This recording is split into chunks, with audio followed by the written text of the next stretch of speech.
2주차 세 번째 강의를 시작할게요. 이번 세 번째 강의는 빅데이터 활용 기법들에 대해서 한번 공부를 해보려고 해요. 그러면 지난 시간까지 했던 거 살짝 정리하고 어떤 기법들이 있는지 한번 살펴볼게요. 화면 공유를 통해서 한번 정리를 한번 해볼게요. 빅데이터를 어떻게, 거기 아니죠. 빅데이터 가치를 실현하는 단계예요. 그렇죠? 실현하는 단계. 우리가 가장 대표적으로 우리가 이때까지 많이 했던 것들은 우리가 데이터를 어떻게 해요? 인사이트를 하죠. 그렇죠? 안을 잘 들여다보고 그 다음에 우리가 데이터를 우리가 가치를 생성해내는 거예요. 그렇죠? value. 우선 value. 그쵸. 이렇게 가치를 생성해내는 거였어요. 그쵸. 요게 우리가 빅데이터 가치 실현 단계였어요. 그쵸. 요거를 살짝 우리가 구체적으로 살펴보면 우리 경영학도에서 많이 쓰는 우리가 PDC의 기법이 있죠. 플랜하고, 활동하고, 그 다음 체크하고, 그 다음 이제 액트, 실제로 옮기는 거예요. 그쵸. 그래서 한번 살펴보면 우리가 플랜을 뭐라 그래요? 플랜은 우리가 기획 단계라고 얘기해요. 그쵸. 기획 단계. 요것들은 우리가 누가 하냐면 문과생들인 사실은 의사결정자들이 해야 돼요. 그쵸? 어떤 데이터를 가지고 어떻게 계획할 것인지를 생각해야 되는 거죠. 그래서 우리가 이 빅데이터의 가치를 기획하는 단계인데 어떤 데이터를 가지고 우리가 데이터를 어떻게 안을 잘 들여다봐서 어떤 데이터를 만들지 우리가 처음에 계획을 해야 되겠죠. 우리가 앞으로 어떻게 해야 될지. 그래서 우리가 계획하는 거, 우리가 뭐가 목표인지 한번 계획을 한번 해보는 거예요. 그렇죠? 그 다음 두 번째 단계가 바로 이 데이터를 우리가 가지고 이 데이터를 가지고 우리가 인사이트를 통해서 분석하는 거죠. 그렇죠?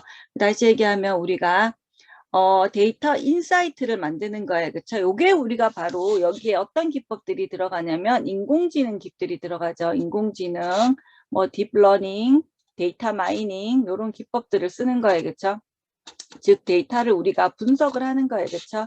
요게 우리가 누가 하냐면 의사결정자가 아니고 이번에는 우리가 얘기하는 데이터 과학자들, IT 기술자들이 요 일을 하죠. 그 다음 잘 도출이 됐는지 체크하는 거예요. 그렇죠? 데이터를 체크를 하고 도출된 인사이트를 사실은 확인 한번 해봐야 되죠. 어떤 데이터가 어떻게 분석이 됐는지 도출된 인사이트를 우리가 한번 체크를 해야 되고요. 네 번째가 바로 뭐냐면 우리가 액션을 취하는 거예요. 그렇죠? 데이터를 직접 창출하는 거죠. 우리가 데이터 가치를 실제 적용을 하는 거예요. 그렇죠? 어떤 식으로 비즈니스는 비즈니스, 경영학도는 경영학도, 의학 이런 부분에 우리가 직접 적용을 하는 거죠. 이런 것도 사실은 의사결정자가 해야 되는 거예요. 그렇죠? 이런 식으로 우리가 빅데이터 가치를 실현한다라는 거예요. 그렇죠? 새로 공유 한번 해볼게요. 요거는 위로 올리고 새로 공유.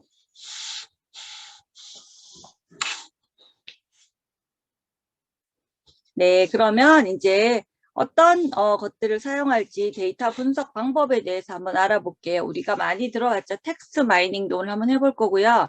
감성 분석도 한번 해볼 거고 소셜 네트워크는 뭔지 한번 직접 활용되는 도구를 한번 살펴보도록 할게요.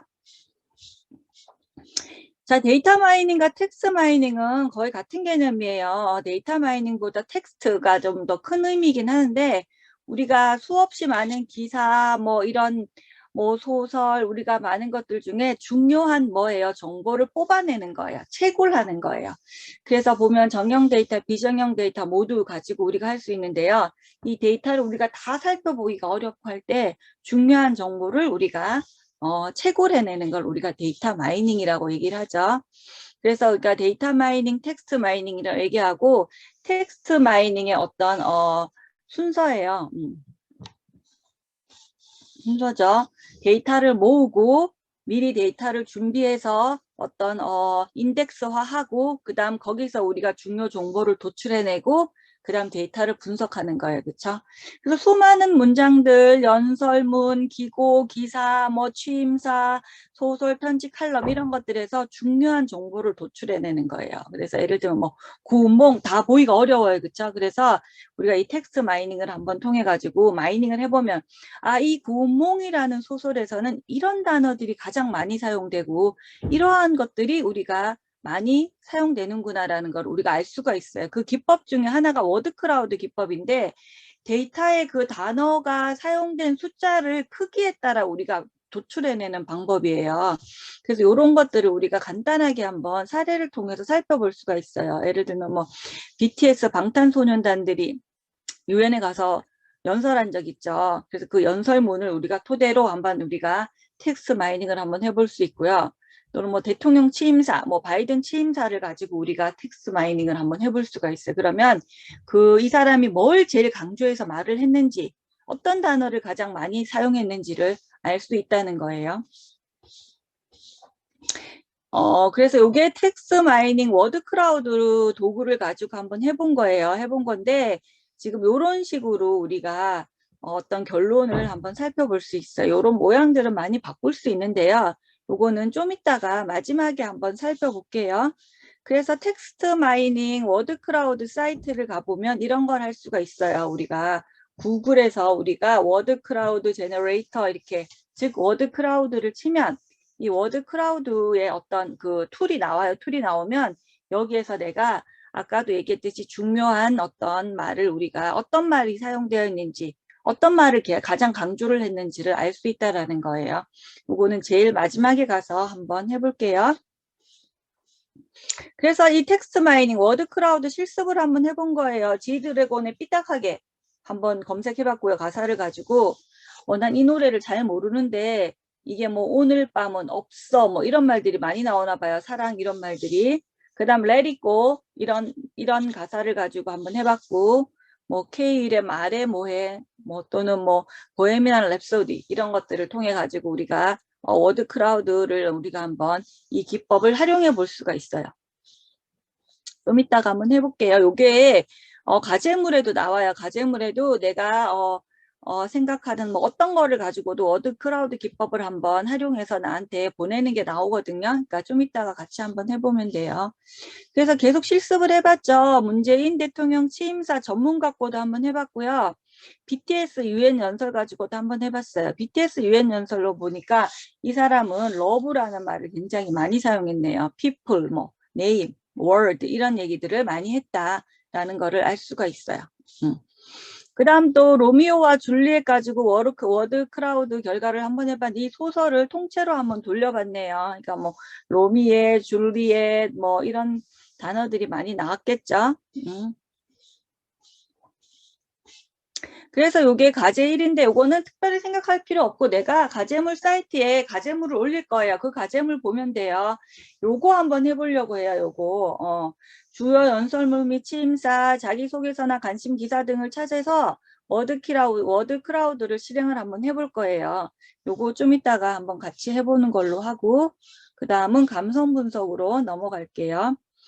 감성 분석이에요. 감성, 요즘 뭐 평판 분석 이렇게도 많이 사용하는데요. 텍스트를 작성한 사람의 감정을 추출해내는 기술로 작성한 사람이 주제에 대하여 어떤 감정을 지니고 있는가를 분석하는 기술이에요. 우리가 영화평, 도서평, 산풍평 이런 데 등에 굉장히 많이 활용이 되거든요. 그래서 뭐 이런 표현을 많이 써요. 네거티브, 뉴트럴, 포지티브 이런 표현을 많이 쓰는데 내가 사용하는 단어들 중에 이 기사에는 어떤 감성을 가지고 있나를 보는 거예요. 좋은 감정을 가지고 있는지, 중립인지, 또는 네거티브, 부정적인 감정을 가지고 있는지, 이런 것들을 많이 이제 알아볼 수 있는 방법이에요. 그래서 이런 것도 있고, 또는 뭐, 연예인에 대해서 보통 사람들은 어떻게 댓글을 달고 어떤 생각을 하는지도 우리가 감성 분석을 해볼 수가 있어요.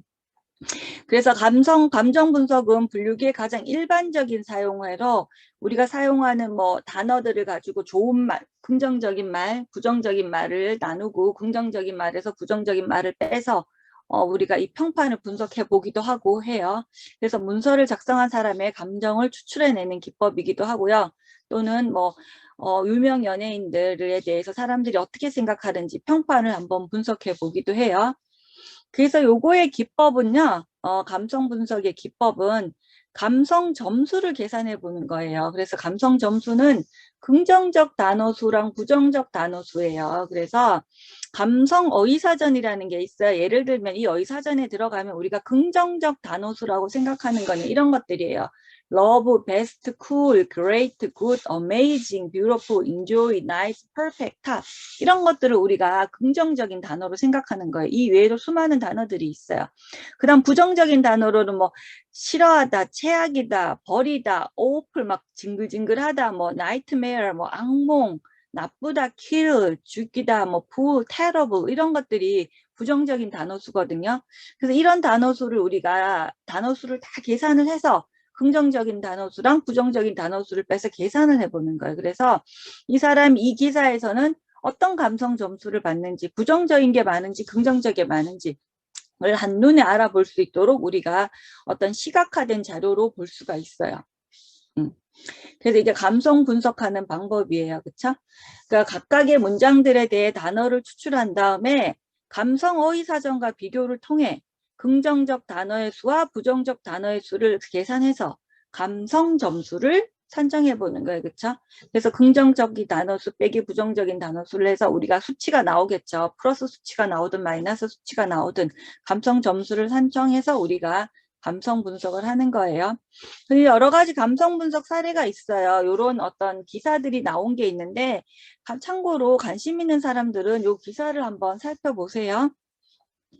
그래서 이제 이런 식으로 우리가 이제 그 시각화를 하죠. 이런 식으로 우리가 시각화를 한다라는 거예요.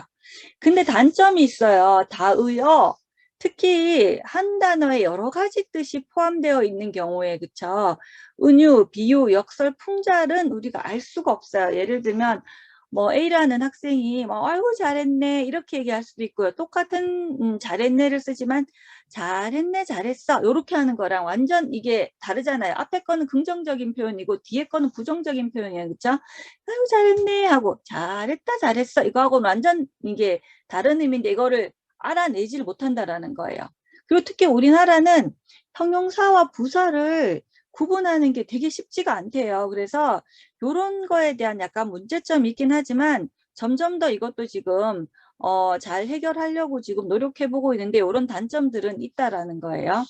그래서 영상 이미지 감성 분석 사례예요. 또 이런 식으로도 많이 나타내, 그쵸? happy, sad, angry, 실망했고, 놀랬고, 자랑스럽고, 사랑스럽고, 무섭다. 이런 식으로 어떤 감성 분석을 해서 우리가 시각화하기도 하고요.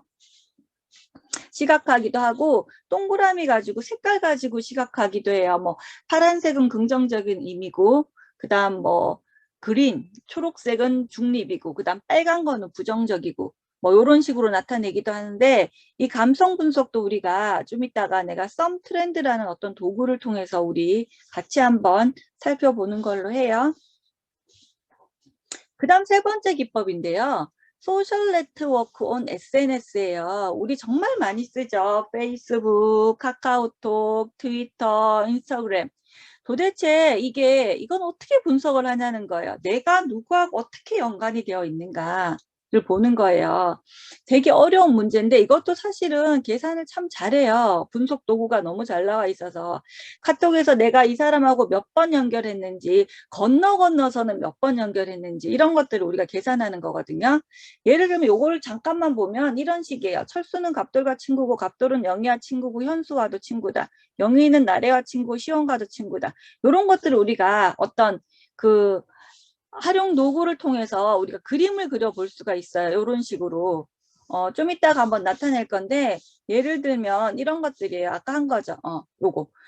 철수는 갑돌과 친구고 예를 들면 철수는 갑돌과 친구예요.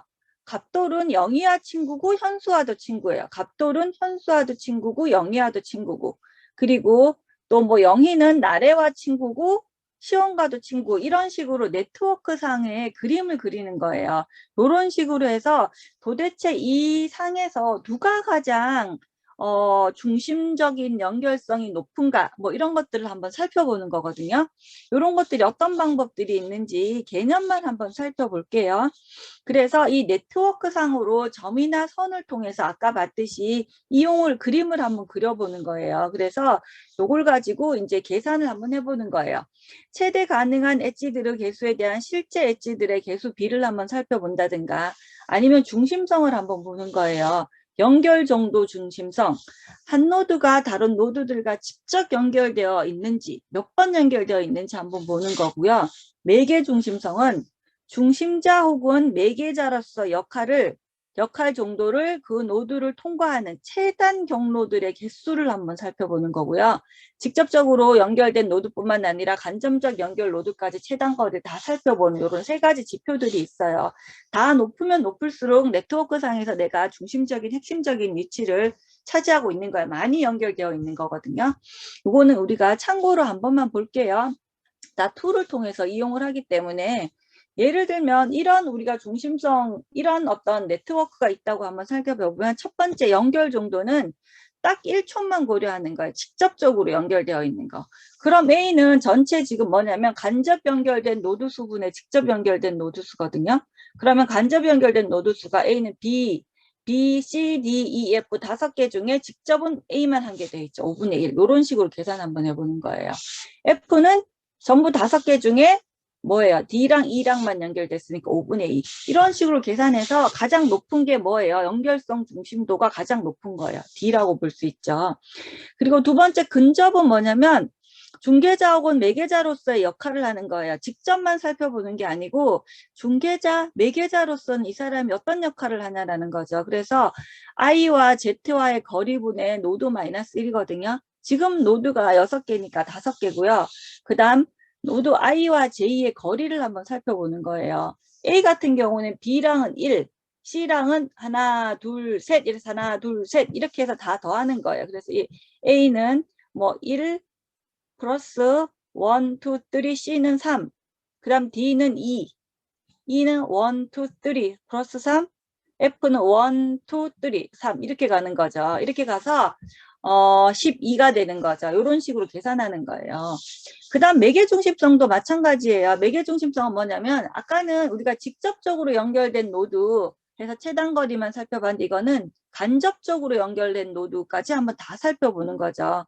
그래서 보면은 얼마나 전체 네트워크에서 다리 역할을 하는지 한번 살펴보는 거죠. 그래서 뭐 A는 뭐예요? 직접적으로 연결된 보면은 노드하고 보면은 하나도 없어, 하나도 없고 B는 지금 AD 하나 그리고 ADC 하나, ADC 요렇게 E 요렇게 해서 뭐 4개 이런 식으로 계산되는 거거든요. 그래서 전체 네트워크에서 얼마나 다리 역할을 하는지 보는 건데 뭐 지금 여기서 보면 A랑 C랑 E랑 F는 다리 역할을 하지 않는다고 보는 거예요. 한쪽으로밖에 연결이 안 돼 있으니까. 이런 어떤 특징들이 있다. 그래서 여기도 역시 뭐냐면 B가 가장 크고요. D가 가장 크고 여기서도 보니까 D가 가장 크네요. 그래서 이 네트워크 상에서는 D가 가장 핵심적인 역할을 많이 한다라고 생각하면 돼요. 요건 우리가 사실 손으로 계산하기는 어려워요. 요렇게 관계가 돼 있는 경우가 어렵기 때문에 그래서 참고로 한번 요런 식으로 우리가 계산한다라는 것만 알고 있으면 돼요.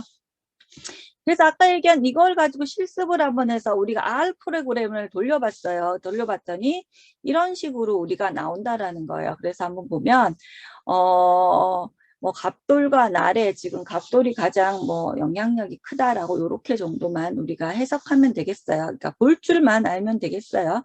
계산하는 툴은 한번 다 살펴보는 거니까.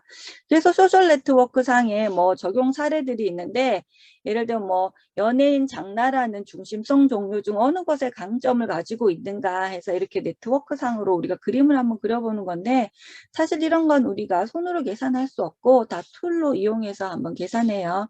그런 툴로 이제 계산하는 게 우리가 하려면 코딩을 좀 배워야 돼요. 그쵸?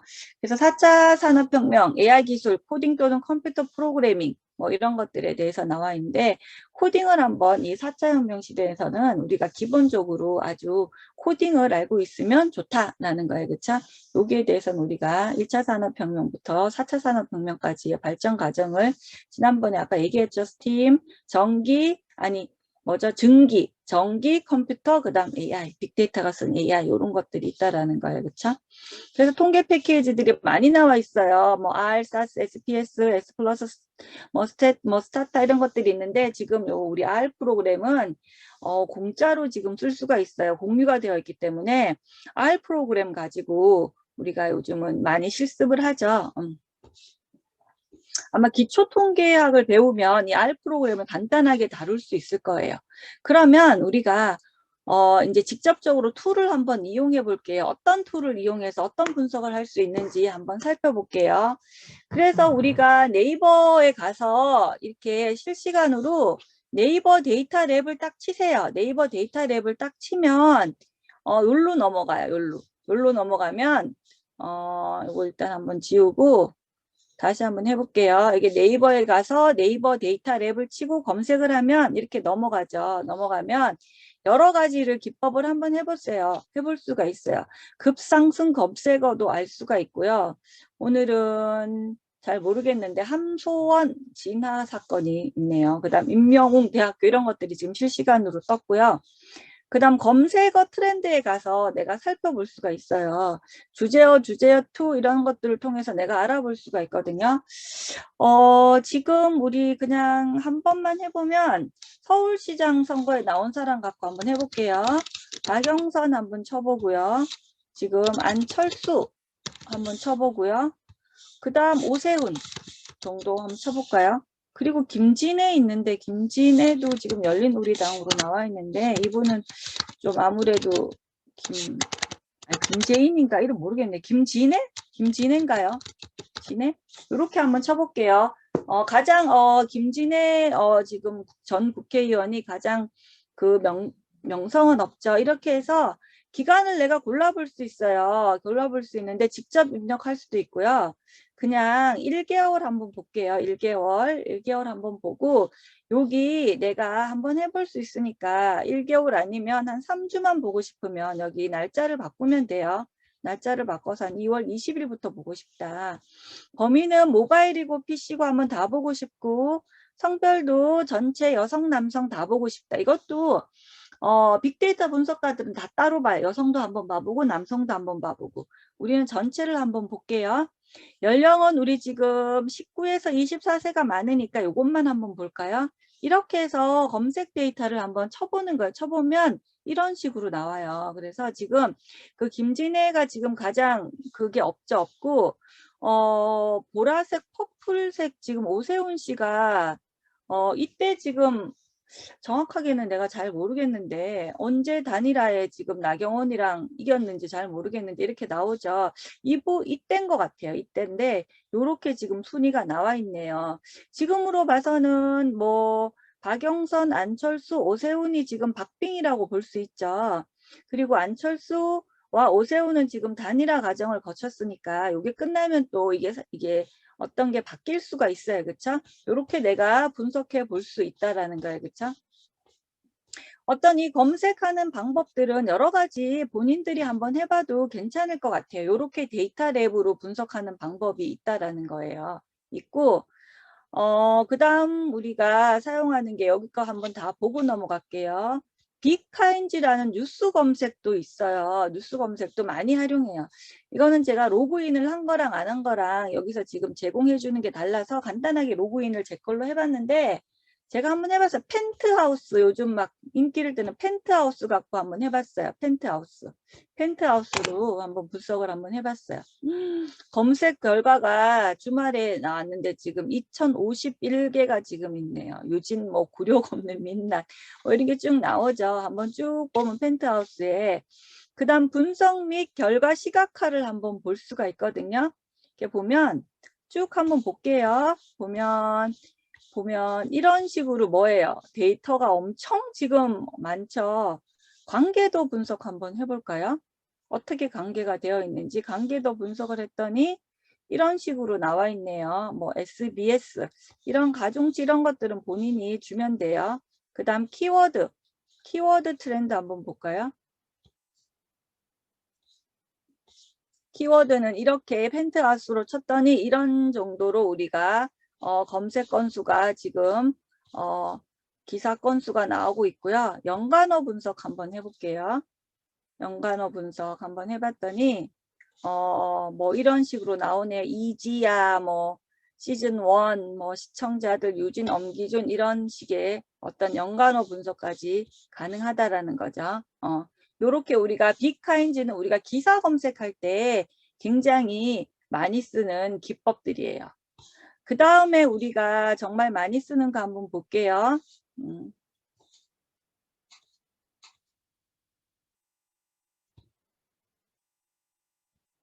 워드 크라우드 생성기 한번 볼게요.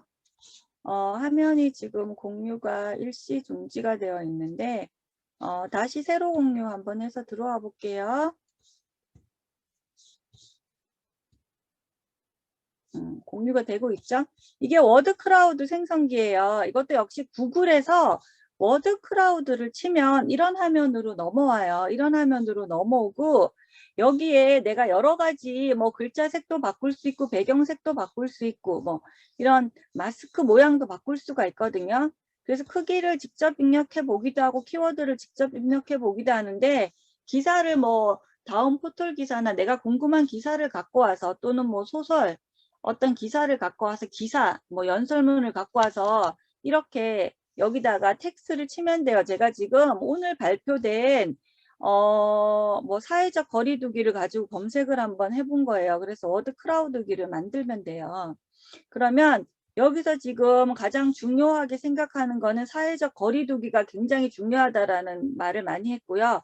확진자도 굉장히 말을 많이 했네요. 그래서 이 워드 크라우드는 이 크기, 데이터의 글자 크기 가지고 중요성을 판단을 해요. 그래서 뭐 모양들은 많이 바꿀 수 있어요. 하트를 가장 많이 사용하기도 해요. 사람 모양도 많이 사용하고 뭐 이렇게 사람 모양을 체크하고 색깔은 뭐 언제든지 바꿀 수 있어요. 예를 들면 뭐 빨간색 이렇게 바꾸고 레인보우도 많이 쓰는데 다시 워드 크라우드를 만들 수 있어요. 잘 안 빨간색 전혀 안 보이죠. 그쵸? 그냥 하얀색이나 핑크가 낫겠네요. 핑크로 해서 다시 한번 해볼까요? 핑크도 잘 안 보이네. 그러면 여기 글자 색을 한번 바꿔야 되겠죠. 핑크랑 가장 뭐 잘 맞는 색깔이 뭔지 모르겠는데 지금은 레인보우인데요. 그냥 그린 계열 통해서 한번 해놓고 워드 크라우드 한번 만들고 이거는 본인이 여기서 갖고 한번 놀아보세요. 그러면 뭐가 제일 잘 보이는지 안 보이는지 알 수가 있어요. 이게 워드 크라우드 생성기예요. 그래서 이게 지금 과제물에 나오는데 구글에서 워드 크라우드로 한번 들어가 보고 들어가 봐서 자기가 관심 있는 기사를 카피를 해서 텍스트에 붙여가지고 이런 식으로 볼 수 있겠구나. 어떤 글자 크기가 크구나 라는 거를 우리가 글자 크기에 따라 얼마나 중요하게 생각했는지를 알 수가 있어요. 그 다음에 한번 볼까요? 보면은 제가 구글 트렌드 썸 트렌드를 안 해봤네요. 구글 트렌드 요거 한번 하고 할게요. 구글 트렌드에 그쵸? 구글 트렌드도 역시 마찬가지예요. 구글에 가서 잠깐만요. 구글에 가서 구글 트렌드를 치면 돼요. 구글 트렌드를 치면 이런 화면으로 넘어와요. 이런 화면으로 넘어오는데 이런 화면으로 넘어오면 이거를 다 확인할 수가 있어요. 예를 들면 검색어 주제어 한번 쳐볼까? 쳐보면 돼요. 아까처럼 뭐 우리나라를 쳐도 되고 뭐 트럼프와 바이든을 쳐도 되고 내가 궁금한 거를 쳐볼 수가 있거든요. 예를 들면 그냥 아까 똑같은 걸로 한번 해볼게요. 비교를 한번 해볼게요. 박영선 한번 치고요.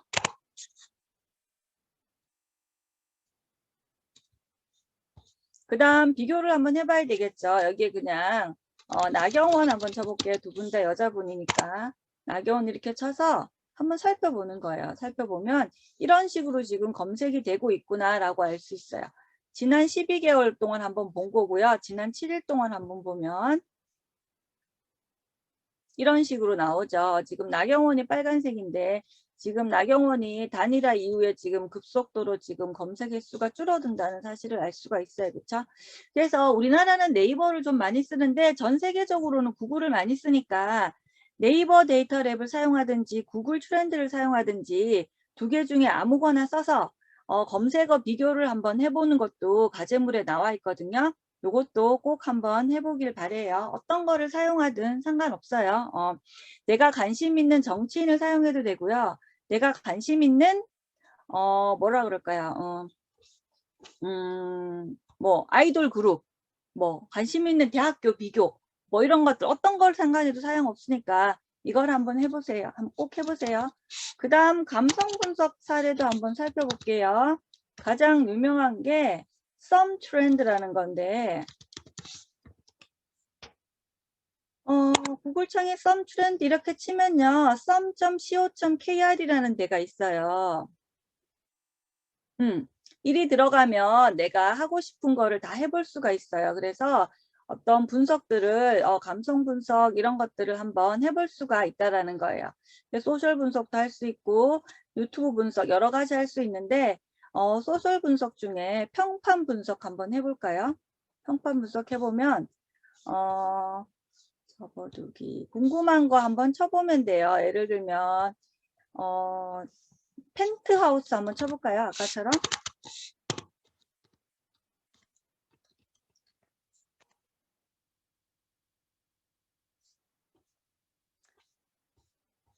이렇게 연관된 분석이 나오죠. 분석이 나오고 조금 더 보면 여기 보면 이게 감성 분석이에요. 펜트하우스는 전반적으로 부정적 이미지를 보유하고 있습니다라네요. 펜트하우스 감상 연관어 보고 스트레스 받다, 충격, 괴물 뭐 이런 거 나오네요. 진심, 재밌다 이런 것도 나오고 사람들이 펜트하우스를 보고 이런 식의 느낌을 많이 갖는다라는 거예요. 그래서 이거를 한번 확인해 보면 되겠어요. 뭐 펜트하우스 쳐봐도 되고요. 그리고 초기화시키고 이런 뭐 이런 그 주기라든가 날짜 이런 것들 일주일을 볼 수도 있고 3일을 볼 수 있고 이런 것들은 한번 해보세요. 나도 펜트하우스 봤는데 시즌 1은 잘 안 보고 시즌 2를 보기 시작했는데 그걸 보고 느낀 게 충격이에요. 그거 보고 나면 나도 스트레스 받더라고.